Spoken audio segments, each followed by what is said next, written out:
이 세상에 호흡이 있는 것들은 언젠가는 모두 죽음을 맞이하게 됩니다. 우리가 어느 시점에 태어날지 모르는 것처럼 죽음 또한 내가 정할 수 없는 것이고 어떠한 형태의 죽음을 맞이할지는 사실 아무도 알 수가 없습니다. 그나마 우리가 희망하는 죽음의 형태가 있다면 그건 자연스럽게 나이가 들어 맞이하게 되는 평안한 형태의 죽음일 것입니다. 하지만 우리 모두가 아는 바와 같이 세상에는 다양한 형태의 죽음이 존재하고 그것은 때때로 비극적이며 너무 갑작스럽게 찾아오게 됩니다. 스스로가 죽는 날을 알 수가 없고 그마저도 한 번만 경험하는 일이기에 죽음은 누구에게나 미지의 영역이며 두려움의 대상일 것입니다. 그래서일까요? 대부분의 사람들은 죽음에 대해 깊이 생각하지 않습니다. 살아있는 게 너무나 당연한 것이고 그것이 내일도 모레도 이어질 거라는 믿음이 그 사람이 삶을 지속할 수 있는 이유가 되어줍니다. 그런데 참으로 야속한 것은 죽음은 너무나도 확실하게 우리에게 찾아온다는 것입니다. 그냥 무시하거나 덮어둔다고 해서 죽음이 그 사람을 피해가는 일은 결코 없습니다. 그렇다면 과연 우리는 이 사신과도 같은 죽음을 어떻게 대비해야 하는 걸까요? 많은 사람들이 죽음을 두려워합니다. 하지만 저는 죽음에 대해 두려운 마음을 갖는 것이 그다지 큰 도움이 되진 못한다고 생각합니다.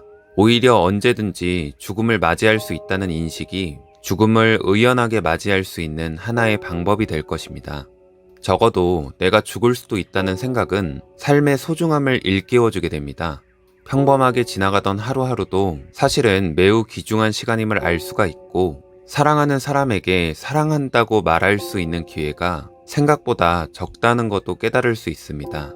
심지어 내가 평생을 읽어왔던 사업이나 부유함도 사실 죽음 앞에서는 큰 의미를 갖지 못하게 됩니다. 결국에 인생이라는 것은 빈손으로 와서 빈손으로 돌아가는 것이고 정말 중요한 것들은 물질적인 것의 소유가 아님을 쉽게 깨달을 수가 있습니다. 아마도 내가 정말로 원하고 소망하는 것들을 하루하루 추구하며 사는 것만큼 행복한 삶은 없을 것입니다. 그 삶이 결실을 맺느냐 아니냐는 사실 크게 중요한 것은 아닙니다. 아무리 뛰어난 상상력의 소유자라 할지라도 인지할 수 있는 시간의 한계는 오직 현재뿐입니다. 그렇다면 현재라는 시간에 스스로가 바라고 원하고 소망하는 것들을 추구하면서 살아가는 삶이야말로 가장 행복한 삶일 것입니다. 내가 내일 죽음을 맞이한다면 여러분께선 어떤 삶을 선택하시겠습니까? 아마 단순하게 욕망을 채우거나 악행을 저지르고 싶은 사람들은 거의 없을 것입니다. 저라면 평소에 하고 싶었지만 하지 못했던 일들을 하고 사랑하는 사람들에게 전화를 걸어서 사랑한다고 너무나 고마웠다고 진심을 담아서 말해줄 것 같습니다. 부모님과 친구들에겐 가장 좋은 선물을 보내주고 남은 재산은 불우한 이웃들을 위해서 기꺼이 기부할 생각입니다.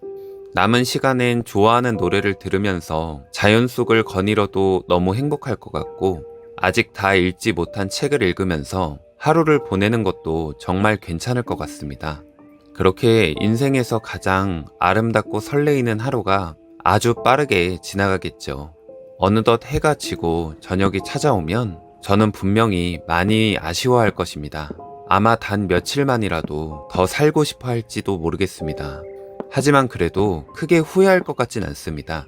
나름대로 재미있고 의미 있는 삶이었고 감사한 일도 정말로 많았으니까요. 그렇게 천천히 마지막 호흡을 내쉬면서 이날까지 나를 지켜주시던 신께 감사의 기도를 드리며 평온하게 눈을 감을 것 같습니다. 아마도 이것이 제가 희망하는 죽음의 형태일 것입니다. 아마 이런 형태의 죽음이라면 그렇게 두렵지만은 않을 것 같네요.